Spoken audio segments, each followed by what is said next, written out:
스코틀랜드 장로교회 목사인 윌리엄 시밍턴에게 예수 그리스도의 중보적 통치에 대해 배우기 위해 오신 여러분을 환영합니다. 오늘은 메사이어 더 프린스의 4장, 그리스도의 중보적 통치 임명에 대해 살펴보도록 하겠습니다. 이 주제 정말 중요하고 깊이 생각해 볼 가치가 충분하죠. 그리스도께서 어떻게 왕이 되셨는지 그 근거와 과정이 잠옷 흥미로운데요. 자, 그럼 시밍턴의 논증 속으로 함께 들어가 볼까요? 시작부터 상당히 거슬러 올라가야 할 것 같습니다. 이 임명이 영원 전부터 계획되었다는 이야기부터 시작해 보죠. 네, 맞습니다. 그 핵심적인 첫 번째 요점은 그리스도께서 왕으로 임명되신 것이 시간과 공간이 시작되기도 전, 그러니까 영원 전에 은혜 언약 안에서 성부 하나님에 의해 공식적으로 이루어졌다는 것입니다. 시편 2장 6절을 보면요. 내가 나의 왕을 내 거룩한 산 시온에 세웠다고 분명히 선언하시죠. 아, 네. 시편 2장 6절. 예. 여기서 주목할 점은 이 임명이 구속 경륜 안에서 이루어졌다는 사실입니다. 경륜이요? 그게 좀 생소하게 들릴 수도 있을 것 같은데요. 네. 쉽게 말해 하나님께서 인류 구원을 위해 계획하시고 실행하시는 어떤 특별한 운영 방식 혹은 관리 체계라고 이해하시면 될 것 같아요. 이 구원의 계획 안에서 성자께서는 자발적으로 중보자의 역할을 맡으셨고 성부께서는 그 권위를 공식적으로 부여하시는 역할을 하신 것이죠. 아하. 절대적인 관점에서 보면 그리스도의 왕되심은 물론 그분의 신성에 근거하지만 이 구원 계획이라는 경륜적 관점에서는 성부로부터 권위를 위임받는 형식으로 나타나는 겁니다. 영원 전부터라니, 야, 정말 스케일이 다르네요. 그렇다면 이건 단순히 시간이 흐르다거니 필요에 의해 생긴 직분이 아니라 네, 그런 게 아니죠. 인류의 타락과 구원의 필요성을 미리 아시고 하나님께서 영원 전부터 준비하신 그런 선지적인 계획이었다. 이렇게 봐도 될까요? 정확합니다. 인간의 타락과 그로 인한 비참함을 미리 내다보시고 영원 전부터 구원 계획의 핵심 요소로 이 중보자 왕의 임명을 설정하신 것이죠. 그래서 잠언 8전 23절 같은 곳에서는 지혜가 내가 영원 전부터, 태초부터, 땅이 생기기 전부터 세움을 받았다고 말하고요. 네. 또 미가서 5장 2절에서는 베들레헴에서 나올 통치자의 근본이 상고에, 영원에 있다고 증언합니다. 그렇군요. 이건 즉흥적인 결정이 아니라 하나님의 영원하고 불변하는 계획에 따른 아주 엄숙하고 확실한 임명 행위였습니다. 영원 전에 이루어진 그 거대한 계획이 시간 속을 살아가는 우리에게는 그럼 어떻게 알려지고 또 확인될 수 있었을까요? 시민턴은 기름 부음이라는 개념을 중요하게 다루는 것 같던데요. 맞습니다. 영원한 언약 속에서 결정된 이 임명이 실제로 역사 속에서 드러나고 우리에게 알려지는 중요한 계기가 바로 기름 부음입니다. 고대 사회에서는 사람의 머리에 기름을 붓는 행위가 있었잖아요. 왕이나 제사장, 선지자 같은 특별한 직분으로 구별하여 세웠음을 공적으로 알리는 상징적인 의식이었습니다. 아, 네. 사무엘이 사울에게 기름 부었던 것처럼요. 그렇죠. 사무엘상 10장 1절 말씀처럼요. 여호와께서 내게 기름을 부으사 그의 기업의 지도자로 삼지 아니하셨느냐? 그리스도에 대해서도 성경은 유사한 표현을 사용합니다. 시편 45편 7절에서는 하나님, 곧 주의 하나님이 즐거움의 기름을 주께 부어 주를 동료보다 뛰어나게 하셨나이다 라고 노래하고요. 즐거움의 기름. 네. 또 신약에서는 사도행전 10장 38절이 하나님이 나사렛 예수에게 성령과 능력을 기름 붓듯 하셨음에 라고 증언합니다. 이 표현들이 그분이 왕으로 공식 임명되셨음을 시사하는 중요한 단서들이 되는 거죠. 아, 그렇군요. 여기서 말하는 기름 부음은 그럼 구약 시대의 왕들처럼 올리브 기름 같은 걸 머리에 붓는 행위? 그건 아니겠네요? 네, 그건 아닙니다. 인간 왕들의 대관식처럼 선지자가 실제 기름을 사용하는 그런 물리적인 행위가 아니고요. 성부 하나님께서 성자 그리스도에게 성령을 한량없이 아주 풍성하게 부어주신 것을 상징적으로 나타내는 표현입니다. 성령을 부어주셨다는 것. 네, 이것이 바로 그가 동료보다 뛰어나게 기름 부음받은 이유이고 즐거움의 기름, 거룩한 기름으로 불리는 이유입니다. 물론 이 기름 부음이 그리스도의 탁월한 자격과 능력을 함의하기도 하죠. 하지만 시밍턴은 이것이 주로 그의 왕으로서의 권위 있는 임명을 공식적으로 나타내는 데 초점을 맞추어야 한다고 강조합니다.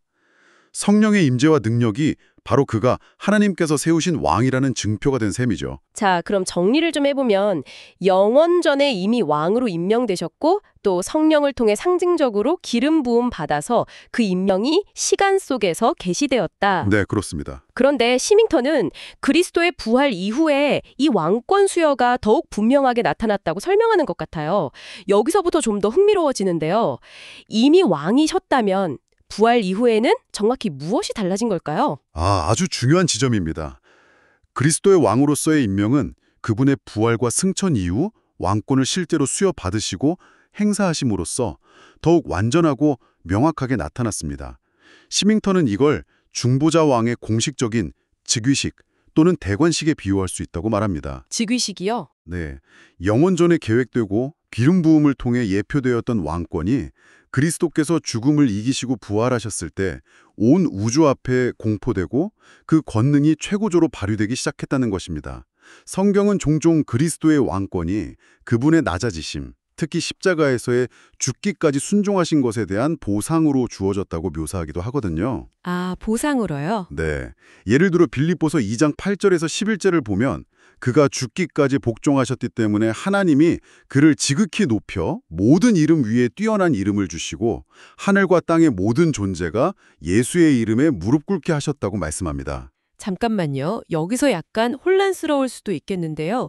부활 후에 왕권이 주어졌다고 하면 마치 그 전에는 왕이 아니셨던 것처럼 들릴 수도 있고 네, 그렇죠. 그렇게 생각할 수 있죠. 또 그 전에 행하신 수많은 기적이나 가르침 같은 왕적인 행동들은 그럼 어떤 권위로 하신 건지 이런 의문이 생길 수 있을 것 같아요. 이게 모순처럼 보이기도 하는데 시밍턴은 이 부분을 어떻게 설명하나요? 네, 좋은 질문입니다.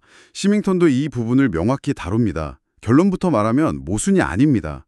예를 들어 성령님은 구약시대에도 항상 하나님의 백성과 함께 하셨죠. 하지만 오순절에 그리스도께서 영광 받으신 후에야 더욱 풍성하고 보편적으로 교회에 부어졌습니다. 아, 네. 그렇다고 오순절 이전에 성령님의 역사가 무효가 되는 건 아니잖아요. 마찬가지입니다. 그리스도의 중보적 왕권은 영원전부터 존재했고 성육신 이후 공생의 기간에도 계속 행사되었지만 부활과 승천 이후에 그 권능과 영광이 더욱 완전하게 드러나고 그 통치의 범위가 온 우주적으로 확장되어 행사되기 시작한 것입니다. 그러니까 권능과 범위가 더 확장되었다. 이런 의미군요. 네. 비유하자면 왕세자가 왕위를 계승할 권리는 태어날 때부터 가지고 있지만 공식적인 대관식을 통해 온 백성 앞에서 왕으로서의 권위와 통치를 공포하고 시작하는 것과 비슷하다고 볼 수 있습니다. 아, 그 비유가 이해하기 쉽네요. 대관식 이전에도 왕세자로서 권위를 행사하지만 대관식 이후에는 그 권위가 더욱 곤고해지고 통치의 범위가 달라지는 것처럼요. 부활과 승천은 그리스도의 왕권 임명에 대한 더욱 완전하고 명확하며 표현적인 선포이자 실제적인 권능의 수여였습니다.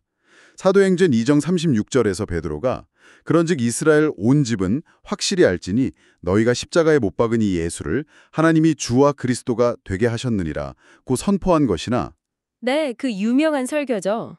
또 에베소서 1장 20절에서 22절이 하나님께서 그리스도를 죽은 자들 가운데서 살리시고 하늘에서 자기 오른편에 앉히사 모든 통치와 권세와 능력과 주권 위에 뛰어나게 하셨다고 말하는 것이 이를 뒷받침합니다.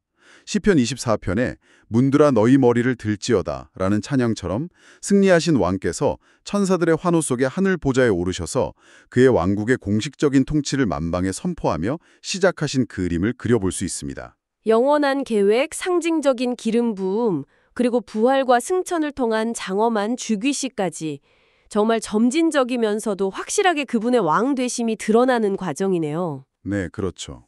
그렇다면 이 임명이 정말 확실하다는 것을 우리가 어떻게 알 수 있을까요? 시밍턴은 어떤 증거들을 제시하나요? 네, 시밍턴은 이 임명의 확실성을 뒷받침하는 여러 뚜렷하고 강력한 증인들을 제시합니다. 첫째는 성부 하나님 자신입니다. 앞서 언급한 시편 2장 6절처럼 직접 선포하시죠. 내가 나의 왕을 세웠다고. 네, 직접 선포. 둘째는 구주, 즉 그리스도 자신입니다. 부활 후에 하늘과 땅의 모든 권세를 내게 주셨으니 라고 마태복음 28장 18절에서 분명히 말씀하셨습니다. 모든 권세를 받으셨다. 셋째는 구약의 예언들입니다. 다니엘서 7장 13절 14절 같은 것을 보면 인자 같은 이가 하늘 구름을 타고 와서 권세와 영광과 나라를 받는 모습이 예언되어 있죠. 다니엘서 예언도 있고요. 넷째는 신약의 사도들입니다. 빌립보서 2장 9절처럼 그분의 높아지심과 왕되심을 계속 증언합니다. 마지막으로 요한계시록 5장 13절을 보면 하늘과 땅의 모든 피조물이 보좌에 앉으신 이와 어린 양에게 찬송과 존귀를 돌립니다. 모든 피조물까지요. 네, 이처럼 삼위 하나님, 성경, 모든 피조물이 일치하여 그의 왕되심을 증언하고 있습니다. 물론 이 지점에서 몇 가지 신학적으로 약간 어려워 보이는 질문들이 제기될 수 있습니다. 첫째는 그리스도가 왕으로 임명받는다는 것이 그분의 본질적인 신성과 충돌하지 않는가 하는 점입니다. 네, 그럴 수 있겠네요. 신이 어떻게 임명을 받나? 하지만 시민턴은 이것이 절대적인 하나님으로서가 아니라 구속경륜 안에서의 중보자로서 받는 임명임을 강조합니다. 아, 중보자로서. 네. 중보자는 하나님과 죄인 사이의 다리 역할을 하시는 특별한 직분인데 이 역할 안에서는 성부로부터 권위를 부여받는 것이 전혀 이상하지 않다는 것입니다. 아, 그 구분이 중요하겠네요. 그러니까 중보자로서 임명을 받는 것이지 그 과정에서 원래 가지셨던 신적인 속성이나 권능을 포기하거나 내려놓으신 것은 아니라는 말씀이시죠? 정확합니다. 신성은 결코 변하거나 축소될 수 없습니다. 하나님으로서의 그의 존재, 완전성, 신적 통치는 여전히 동일합니다. 다만 그 통치를 행사하는 방식이 이제 교회의 구원이라는 특별한 목적을 위해 절대적인 방식이 아닌 경륜적인 방식, 즉 중보자로서의 방식으로 관리되고 나타나는 것뿐입니다. 그렇군요. 경륜적인 방식. 그렇다면 반대로 이런 의문도 들 수 있겠어요. 하나님 아버지께서 아들에게 중보자로서의 왕권을 위임하시면서 혹시 성부 자신의 본질적인 통치권을 일부 상실하시거나 양도하신 것은 아닌가 하는 생각 말입니다. 그건 역시 아닙니다. 권한을 위임한다고 해서 위임하는 이가 자신의 고유한 권한을 포기하는 것은 아니죠. 그렇죠. 예를 들어 한 나라의 왕이 특정 임무를 위해 전권대사를 임명하고 파견한다고 해서 왕 자신이 통치권을 잃는 것이 아니지 않습니까? 네, 맞아요. 오히려 그 대사의 활동을 통해 왕의 통치권이 더 효과적으로 행사되고 확장될 수 있죠. 마찬가지로 성부께서 성자에게 중보적 왕권을 위임하신 것은 성부의 본질적인 통치권을 약화시키는 것이 아니라 오히려 구원 계획 안에서 그 통치권을 더욱 효과적으로 나타내고 궁극적으로 확증하며 세우는 방식이라고 시밍턴은 설명합니다. 그렇군요. 중보자로서의 역할, 경륜적 통치 방식 같은 개념들이 확실히 이 임명을 이해하는데 핵심 열쇠가 되는 것 같습니다. 네, 그렇습니다. 자, 그렇다면 이 모든 논의가 오늘을 살아가는 우리에게는 어떤 실질적인 의미가 있을까요? 특히 공식적인 직위가 부활 이후라면 그 이전에 그리스도께서 왕으로서 하신 일들의 효력은 어떻게 되는 건지, 그리고 이 모든 것이 우리 신앙에 어떤 영향을 미치는지 궁금합니다. 네, 바로 그 지점이 중요합니다. 공식적인 즉위식과 같은 부활 승천 사건이 나중에 있었지만 왕으로서의 임명 자체는 영원전에 있었죠. 네, 영원전에. 그리고 그 임명의 효력은 그리스도의 궁극적인 순종과 죽음, 그리고 부활을 근거로 하기 때문에 부활 이전에 행하신 모든 왕적인 행위들도 완전한 유효성과 권위를 가집니다.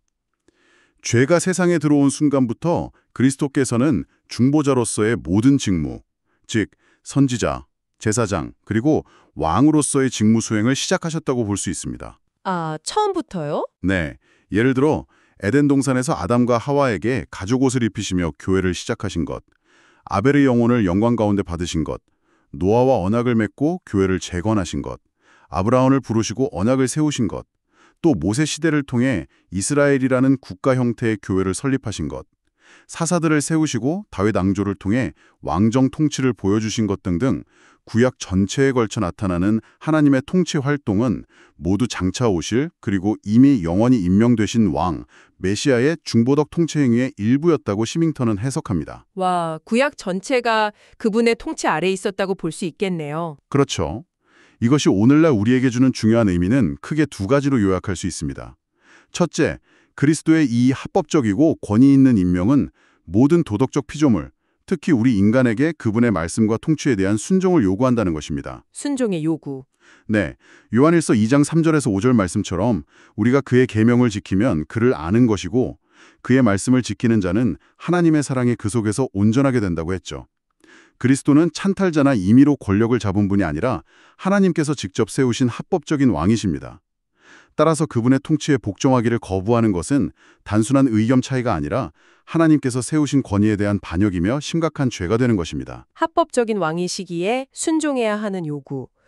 네, 마음에 새겨야겠네요. 그리고 또 다른 의미는 무엇일까요? 둘째, 이 임명은 그리스도의 모든 원수들이 결국에는 패배하고 그분의 왕국이 온 세상에 궁극적으로 그리고 완전히 세워질 것이라는 확실한 보증을 우리에게 제공합니다.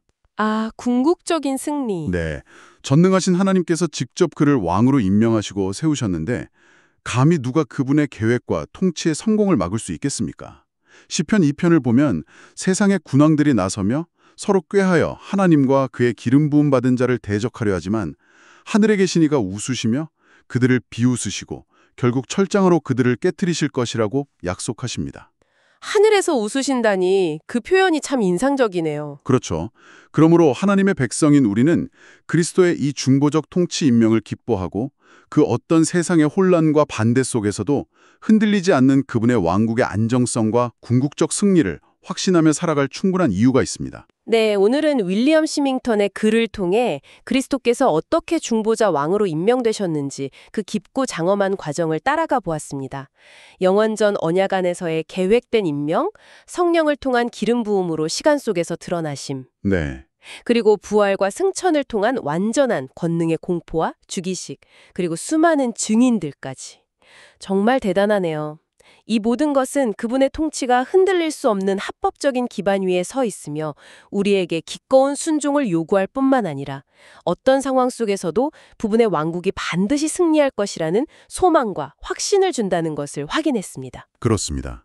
마지막으로 한 가지 생각해 볼 점을 던져드리고 싶습니다. 네, 어떤 점일까요? 만약 그리스도의 임명이 그분의 왕국의 궁극적인 성공을 이렇게 확실하게 보증한다면 오늘날 우리가 목격하는 세상의 수많은 갈등, 혼란, 그리고 악의 세력처럼 보이는 것들 앞에서 말이죠. 이미 승리가 보장된 왕의 통치 아래 살아간다는 것은 여러분 각자에게 어떤 실질적인 의미를 가질까요? 이 질문을 마음속에 품고 이미 시작되었고 완성될 하나님 나라의 백성으로서 오늘을 어떻게 살아갈지 더 깊이 묵상해 보시면 좋겠습니다.